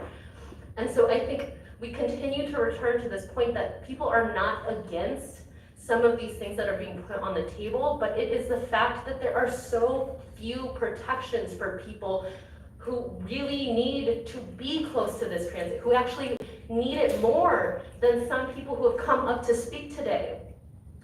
I will also say that people continuing to say that we come with no solutions, that we aren't doing the work because we're not in city council meetings, one, also don't know that people are coming from these grassroots organizations to meet with city council members, to meet with city council staff, to talk to city council members and staff outside of different organizations' events, at events in the community, that we are also doing things to keep people off the streets, to keep people alive when they are on the streets, and we are doing that work when I don't see people from groups like Aura doing some of that work and putting in that hustle to keep people protected when we know that the city doesn't. Someone mentioned Winter Storm Uri as a great example of the way that the city showed up for people. That was the work of grassroots organizers. And it continues to be the work of grassroots organizers that protects people in this city.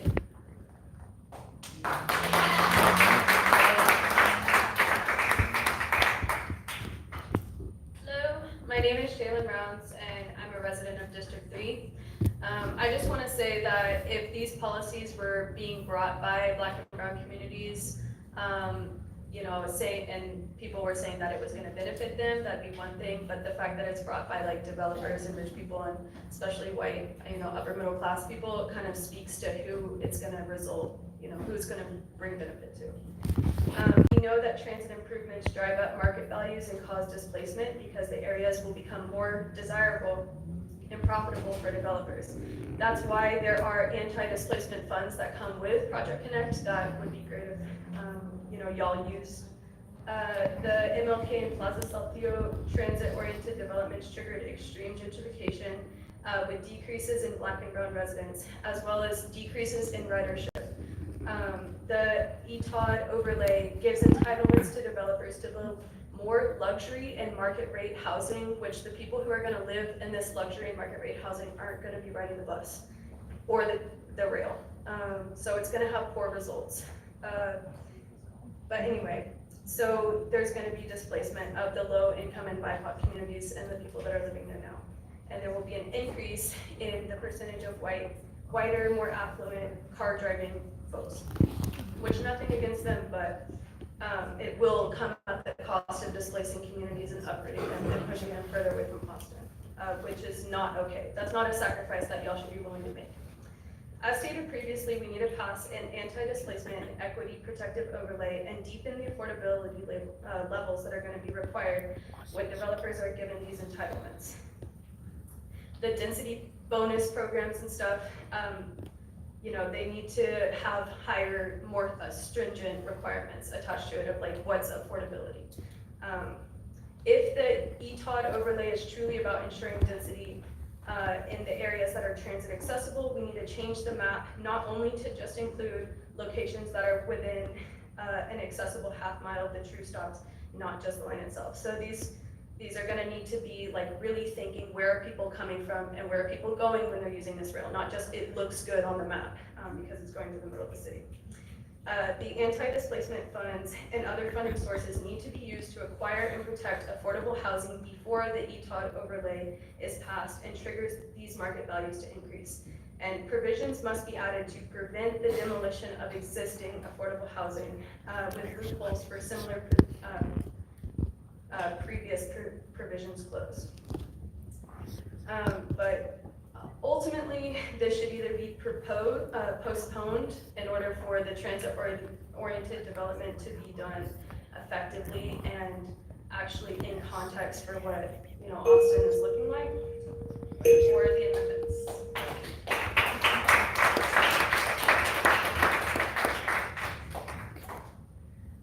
Hello, my name is Lonnie Stern, and I would like to say thank you very much to City Council and staff for their very hard work on this issue. I know we've been working on transit-oriented development for many years, and so it's taken a lot to get us here.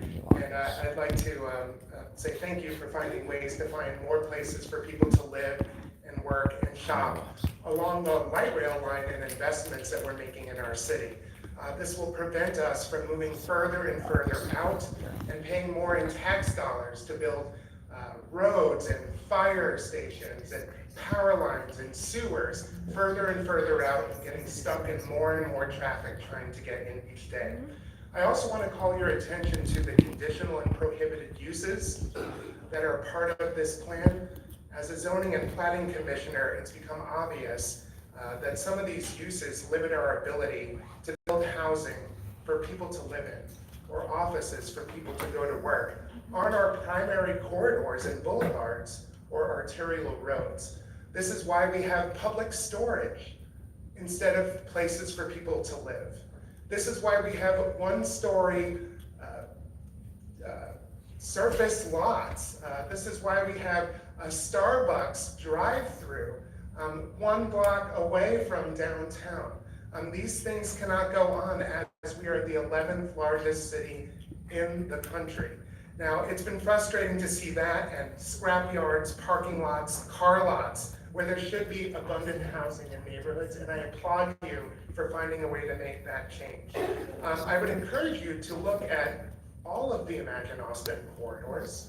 And I also want to say, I applaud you for the protections you have in place so that we avoid the displacement pressures that will come as this is implemented. I think it is prudent to avoid having those housing pressures on the naturally occurring affordable housing that is in place. So I think it is prudent in these early years. So thank you for keeping an eye on how to provide abundant housing along these transit corridors.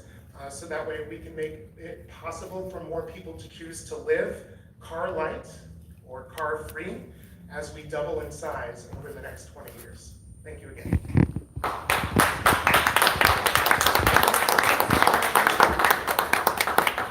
Lydia Zaidman, Susan Spitaro, Pamela Bell, Becca Tuffman, John Good, Lauren Ross, Alicia Torres, Roy Whaley. If your name's been called, please make your way to the podium. Michael Curry, Robert Ruiz.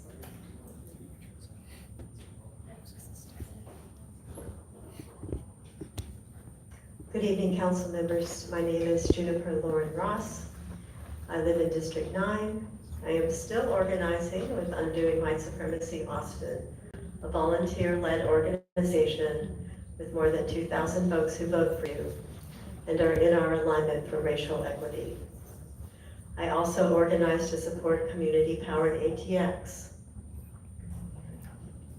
I am here and we collectively oppose the proposed transit density bonuses until after provisions for actually affordable housing and considerations of their impacts on Austin's existing affordable houses and apartments are in place.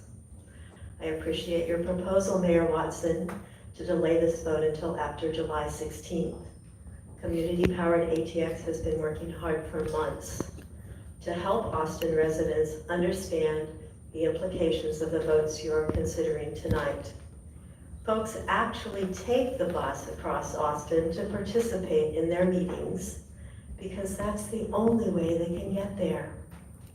Community-powered ATX has not, though, just been meeting with the Austin residents who understand seemingly better than this council that the proposed density bonuses will push them from their homes. They have also been trying hard to meet with you and your staff. And honestly, with few exceptions, because I've been on the text threads waiting for the callbacks, they haven't come. Never mind a meeting. And let's be clear, council meeting members, you're meeting with ARA because ARA's positions align with the positions of your campaign contributors. This vote has been gate-kept behind processes that are difficult or impossible for the Austin residents who are most vulnerable to displacement to participate in. And demographic history shows us exactly who these communities are. They're the same communities that have been displaced by the Saltillo and MLK transit projects. They're the same communities that are living in Round Rock and Pflugerville in response to Austin's designating a desired development zone. And in the 1990s, that was the plan. The desired development zone was the plan that was supposed to keep development from spreading over the Texas Hill Country. I urge you to delay this vote until after there has been a meaningful process to ensure that we can implement density and support transit with meaningful provisions for deeply affordable housing, rather than implementing it at the expense of the communities who have since 1928 been moved and pushed. Thank you, Dr. If you're resident, please make your way to the podium and state your name. My name's still Roy Whaley. I'm still the conservation chair for the Austin Regional Group of the Sierra Club, and it's great to be here with y'all. Anyway, I'm a transit guy. I think any of y'all up there that know me know that I believe in transit. I ride a bicycle, I take the bus, and I have a car. I believe in transit. I do agree with an earlier speaker this evening that for affordability, if you can get rid of the expense of a car, that is a big chunk of money in your pocket. It doesn't mean that your housing is going to be affordable though. And so we do need to safeguard that. We do need to remember not just the new people in Austin and not just the young people in Austin. I want to create and preserve a good, healthy environment. I want there to be environmental protections in all of this. And then it's not my business to tell the younger generation what to do with that environment.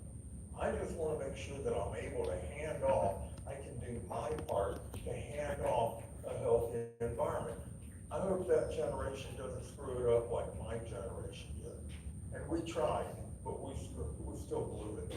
And there are a few of y'all up there on the dais that are of my generation, and you are as responsible in that as I am as an individual. That doesn't mean you have to keep that going though. You can take care of the people that need the most help, and we can still have a vibrant Austin and an Austin for everybody. I'm not seeing this as being an Austin for everybody. You can do it though, and please do postpone it. I appreciate that suggestion. I hope we do postpone it and that we get that overlay in place before we do this. The old country saying is putting the cart before the horse. Well, you know, if you're in the cart and the horse is in front of you, you know what you're looking at. So let's not be a bunch of what you're looking at from the cart. Thank you. Let's do the right thing. I really believe in this city. I believe in you people up there. I believe in the people that don't agree with me. But let's do this for not just Austin of now, Austin of the past, and the Austin to come.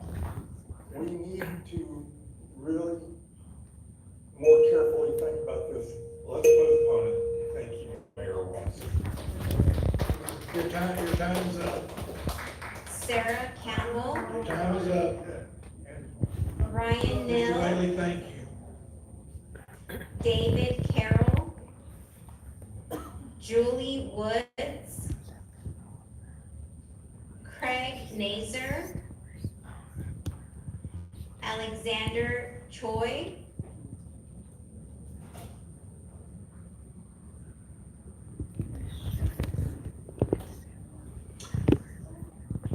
Hello, my name is Craig Nazer, Austin Environmental Democrats, and Conservation Chair, Lone Star Chapter, Sierra Club.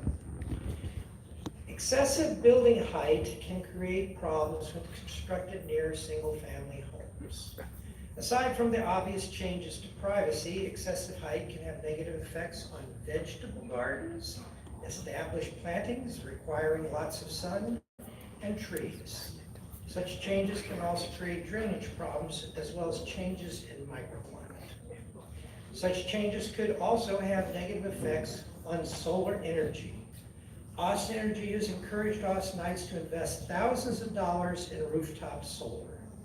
I am one of those people. Now, unlike some of the people who've come here I haven't really appreciated this discussion too much. I found it really strident. I bought my first home when I was 54 years old. Before then, I never came to any city council anywhere complaining about how I couldn't afford a home. I just didn't do that. Okay, then I get a house and I spend money to put a metal roof on it and extra insulation, and I installed 1,600 gallons of rainwater collection. I put 3 panel glass windows on my home. When Austin Energy came around, they said, you have the most energy efficient home in this entire neighborhood. And I got a good deal with solar cells. And I'm now retired and my bill is low. And that's really, really good for me, and it's stopping climate change, all right? And then I find out that, well, the city may change the law and build a 120-foot building by my house and shade my solar cells. Now, I'm not sure that that can happen or not, but when I read what's going on, I'm not sure. And there's not been good communication with this city council recently. And also, one other thing is I don't think some of those people on the planning commission are doing you much good favors either, because they've been very rude to me personally. So anyway, for what it's worth, those are my comments. And thank you very much. I don't think you should vote on this now. I think we should discuss it. Mary Ingle. Is Mary here? Parker Sewell. Mateo Barnstone. Cameron Duke. Alim Virani. Nikolai Tangent. Shane Johnson. Andrea Freiberger. Jeff Thompson, and Ella Thompson. Please state your name when you're at the podium. Good evening, Council, Mayor. My name is Alan Morani, District 9, Aura Board member. Thank you so much. I think we don't say that enough. I'm exhausted just being up here, but I can only imagine what it's like on your end. I could have sworn it was daylight a second ago. But seriously, thank you so much. I think, I really appreciate the hard work we're doing tonight because of how important this legislation is. And I deeply, deeply support Todd and the rest of the land use reforms. And I hope you do vote for them. I'm going to bet you something. I'm going to bet you in a few years, all the people up here who are angry about this will actually turn around when they see the results. Because I think when people can take Project Connect and there's development around it, they'll be like, this is really pleasant. And think back to anything you've done in your legislative career. People always say, yes, this is good, but what about this? Or like, how about we talk about it more and delay it? You know what's better than a perfect plan? A plan that gets done. You know what's better than a plan that you'll keep talking about, or like, oh, let's just fiddle around with it? A hypothetical plan that will never actually happen. One that we get done, and then we can actually live in these areas, and we can actually take transit. Think about how much better that would be for the environment. How much we get choice, and we don't have to take a car to get, we can take transit. And also, how it will be better for equity. Because fundamentally, more housing means cheaper rent, which means less displacement. And that means it's more equitable. So I strongly encourage you to vote for this legislation, and more importantly, thank you for your hard work, because we really do appreciate it.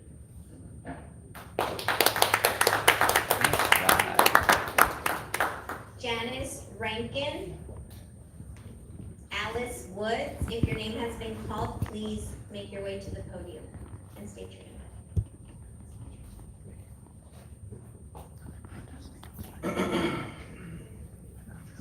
Timer again. Good evening, Council. Shane Johnson, he and pronouns. Almost can't,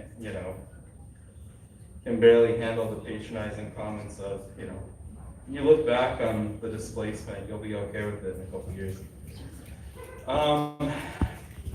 So again, I was co-chair of the groundbreaking climate equity plan. I bring expertise on energy climate issues, and want to again emphasize how this will be harmful for the environment, for people, for the climate. And again, we're here asking you to support the Community Power to ETX amendment for an equity anti-displacement overlay. Like I said earlier, the data shows that, and I don't want to harp on the data because that's not persuasive from what I've seen, but the data shows that extremely expensive housing and new housing that is only built after tearing down current affordable housing, where we evict people, where we displace people, leads to sprawl. One of the few things we can all agree on is sprawl is bad, right?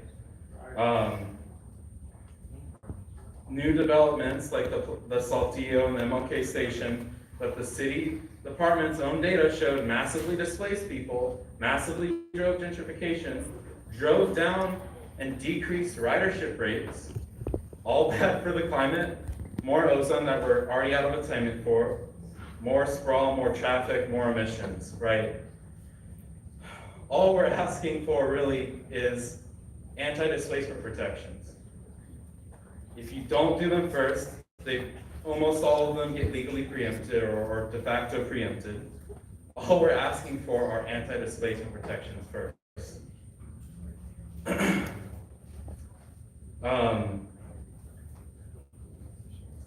And the equity overlay is particularly clear and powerful for the ETOD and for compatibility. I'll talk about that later, of course. Protect currently affordable housing. Don't tear it down.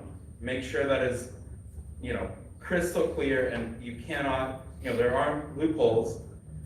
And then pass an overlay that blocks upzonings in any neighborhood that it'll drive gentrification displacement that you already have the data for. And then in other neighborhoods, build deeply affordable housing with density bonuses. The bare minimum standard y'all should be following is what was done in Affordability Unlocked. We already saw that, something that worked pretty well. Some developers were doing it, small developers were doing it. We don't want to necessarily incentivize large, multinational companies. So please pass equity overlay first. Thank you, sir.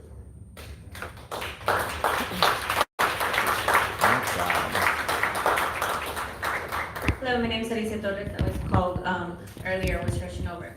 I've come up and made my stance clear on, already put on record my stance on the ask to vote no or delay the vote on home. And I've been trying to, between work, listening to what folks have brought up, and I really want to hone in on. I realize that this is a group of city councils that are probably, some of you knew, some last year. But when we ask for a community-centered process or a process that would allow for an equity overlay and that ensures accessibility and equity, I just really want to ask you to lean in and understand that we are not asking for something new or radical or something that the city has not engaged in already. All you have to do is look to the process that the city engaged with via the rematch of public safety. Was it long? Was it grueling? Yes. But was it equitable, and was it community-centered, and was it done with community and moving at the pace of community? Yes. And that is what the city claims it wants to do. So again, we have a model. Other folks have brought out models from other states and other cities. We have one already in Austin. What we're asking is for the opportunity for community to be intentionally, not just a name, but intentionally be brought in and have a voice, and not just be there for representation, but actually have power. Those are two different things. And you as people that have power, I know, understand that. And so I ask that this be delayed and actually be looked at with the intention and the delicacy that it needs to be looked at. There are council members here whose offices, and I believe it was Councilmember Quadri maybe, that showed up at a meeting that had to do with rapid rehousing, right? Soon that's gonna be before you again. If we want to actually be a city that stops, that stops doing patch-up work and band-aid solutions, right? Rapid rehousing, as the main root cause is this inaccessibility to housing and inequity in housing that has happened. And it has been said and said again, and I will say it again. Developers will not move with the best interest of people, or to put people, migrants like me, people that have accents in these communities. If we move with the process that is currently being presented, I currently live in District 3. I will tell you that whatever you think will trickle down to me will not trickle down. This will not work. Delay the vote.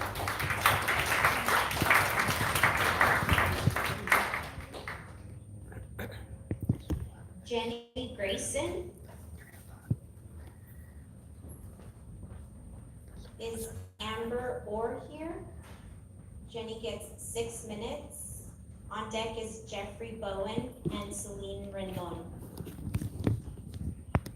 Okay, Jenny Grayson speaking in opposition of item 5. Jose, I'm sorry for your loss. Natasha, where are you? I'll request for a third time, if you're here, please come on camera. She can't come on camera when the slideshow's going on. Can they see her back there? I don't know about that. Yeah, I think they can. We've all been here for 9 hours and are requesting to see your presence. So Mayor, if you can ask her to come on camera, please do. So here we go again. She's not there, great. So here we go again. In the city's own words, the results of the Plaza del TOD are, where new development has occurred, there's been a significant increase in white, high-income populations and an active decrease of BIPOC presence. Transit ridership has seen a significant reduction since 2010, up to 73%. The average percentage of households without cars has decreased by, I'm off the slide, 60%. The median family income has doubled or tripled, and households without children now outweigh those with children. Now it's time for the game. Traditional TOD versus equity TOD. Who can tell the difference? So here we go. People living and working in these districts are more likely to walk, use transit, and own fewer cars. Or these districts allow households to use city transit as their primary mode of transportation, essentially making it easier to go car-free. In areas where populations are vulnerable to displacement, the focus of planning is to stabilize existing residents and connect them with programs to help them remain in place. Or, longtime residents have several housing options. There are special programs and developments that provide affordable housing, and group living will allow seniors to age in place. It's not going forward. Thank you.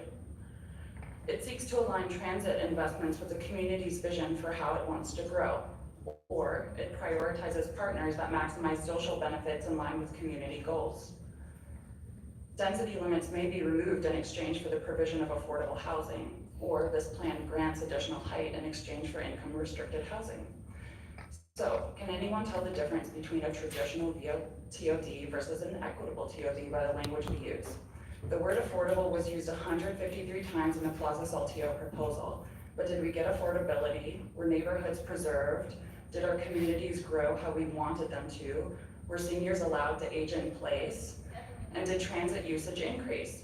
No, actually none of this occurred. So if we can't determine the difference between a traditional and an equitable TOD based on the language we're using, how can we reasonably expect different results? Peppering this new equitable TOD with words like include, extend, encourage, enhance, support, and align will not lead to equitable results. We need to explicitly delineate rules to hold developers and stakeholders accountable. I will tell you, it was refreshing to come across this bit of truth that still rings true today, even though none of you will admit it. Due to land prices and construction costs, new market rate developments in these areas are not likely to be affordable to low-income households, meaning displacement. If we don't delineate solid, actionable definitions for our words and intentions, we'll end up with the exact same exclusionary results as Plaza Saltillo. Vote against item 5. Again, Jose, I'm sorry for your loss. Natasha, where are you?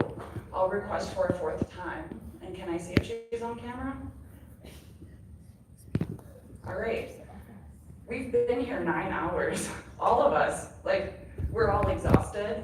I haven't seen Natasha once except for 10 a.m. when she came on camera. We don't have representation. She's obviously not here. I don't think her vote should count today.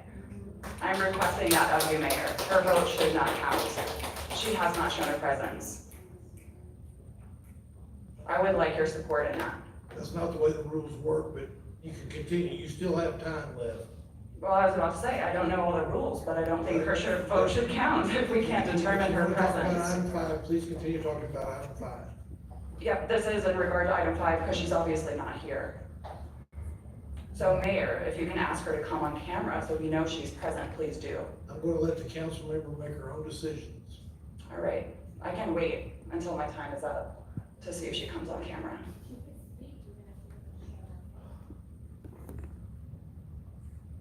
Maybe she didn't hear me, so I'll ask again, Natasha, if you're here, can you please come on camera and show your representation for D1?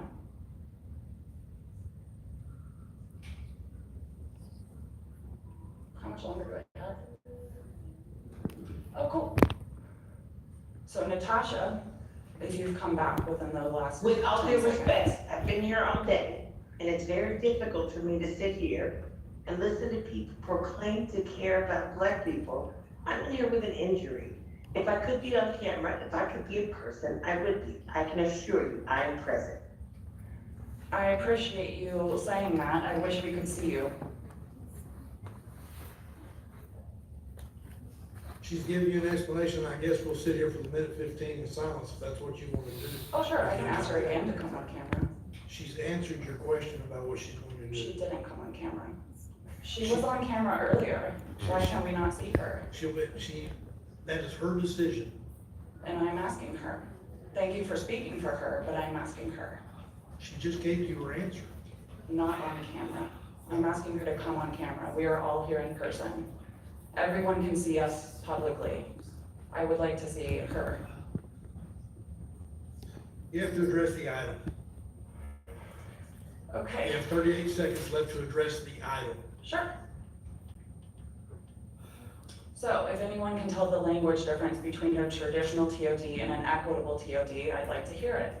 The word affordable was used 153 times in Plaza's LTO proposal, but did we get affordability? Were neighborhoods preserved? Did our communities grow how we wanted them to?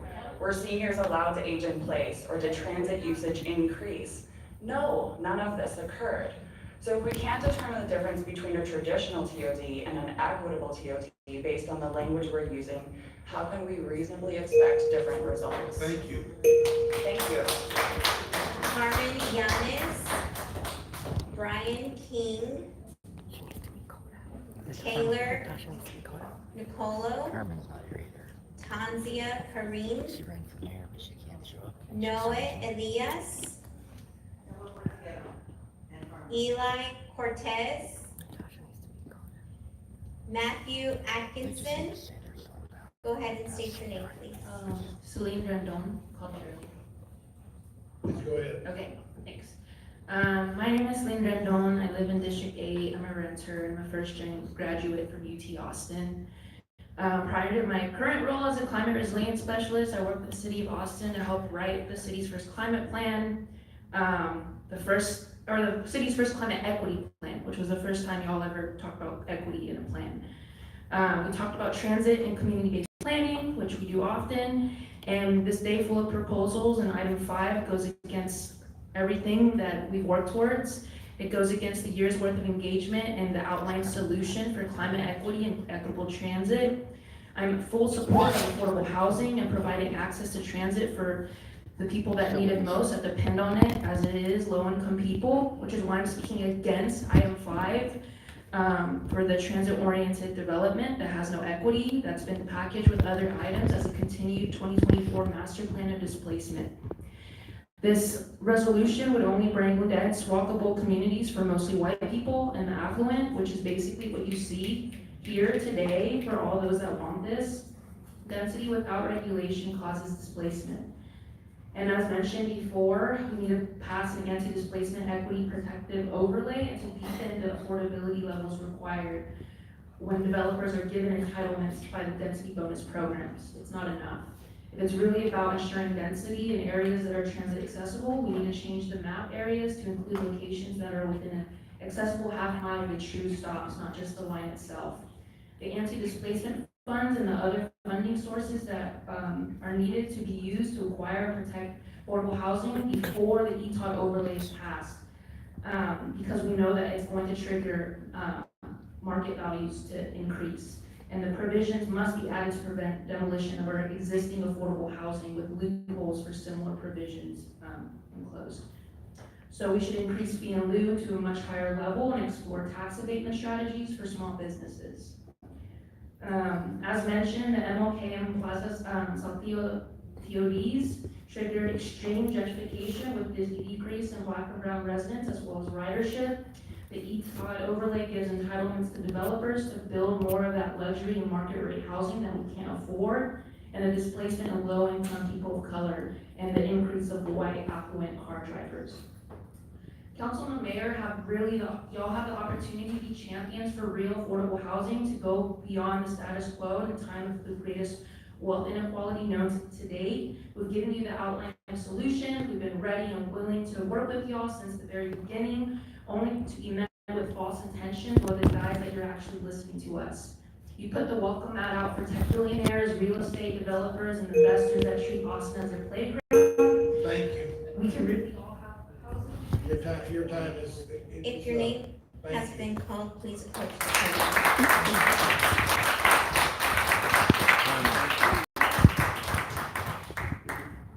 Good evening again, Carmen Yanis. I'm going to speak to you as a District 9 resident right now.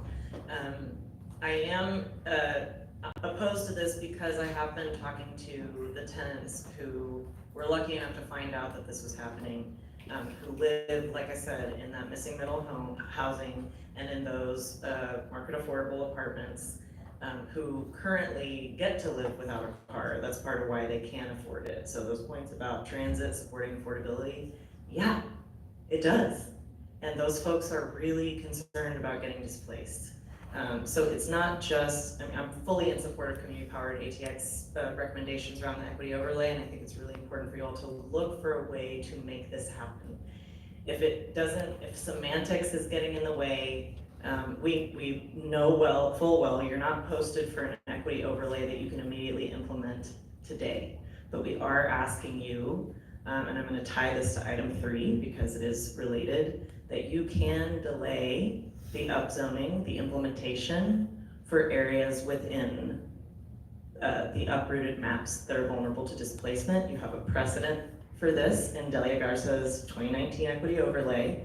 So you could propose the delayed implementation. Give us a moment, give us time. We actually have a list of apartment buildings along the ETOD that are vulnerable. We mentioned Section 8 tenants, Travis Heights Elementary. These are real people whose housing is at stake. So there is a way for you all to delay implementation so that you can do this. I was at Sunrise Navigation Center this morning. Y'all, there are 3,000 homeless children in Austin, Texas right now.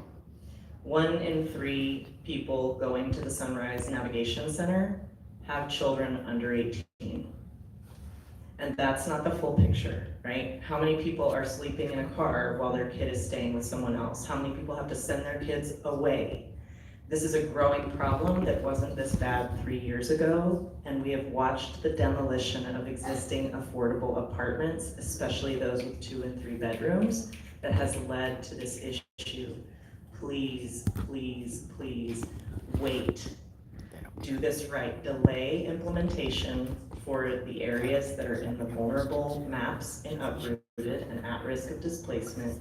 Give us a little more time, and let's figure out how to invest, how to protect, how to preserve, and to truly produce affordable housing that will fulfill your transit needs. I also want to say I second Betsy Greenberg's earlier comments. She mentioned the recipe. a way to do this that's gonna help us score higher on those federal bonds and get that investment that we desperately need for transit. I think we're learning that if we rush this stuff and we make backroom deals, it fails, we lose money, we don't get transit, so do it right.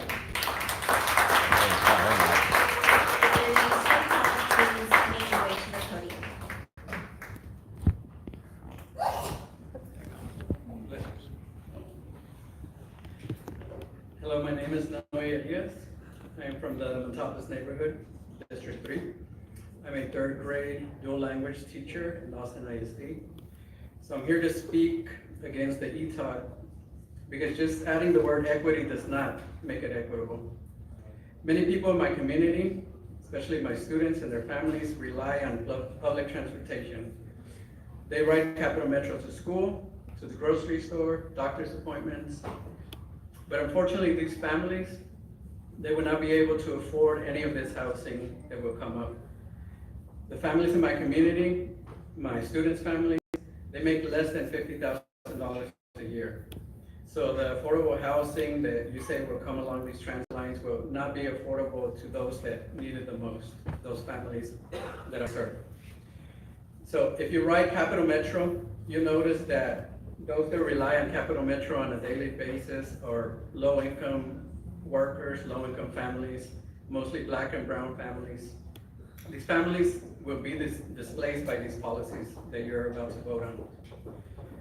Affordability at 60 to 80% MFI is not affordable to some working families, especially those that need transit the most.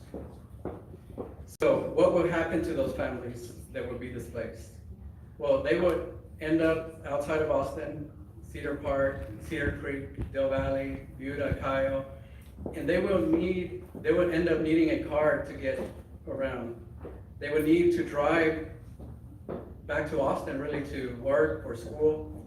So what you're doing is actually creating more traffic instead of decreasing traffic. Our workers, those that make Austin the city that it is, they would have to drive more just to come back to the city to do their jobs. And I'm talking about all kinds of workers. I'm talking about teachers, custodians, restaurant workers, construction workers, even the people that are going to clean the city hall when we leave. So instead of solving a problem, you're creating a larger problem and you're harming our most vulnerable communities.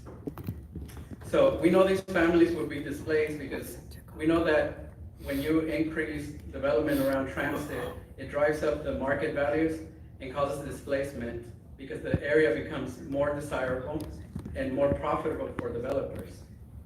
Of course, that's why we put anti-displacement funds for Project Connect. And we also know this because at MLK and at Plaza Saltillo, we got extreme gentrification. We got decrease in Black and brown residents, as well as decrease in ridership of public transportation. So the ETOD overlay gives entitlements to developers to build more luxury market rate housing. Your time is expired. The next speaker, please.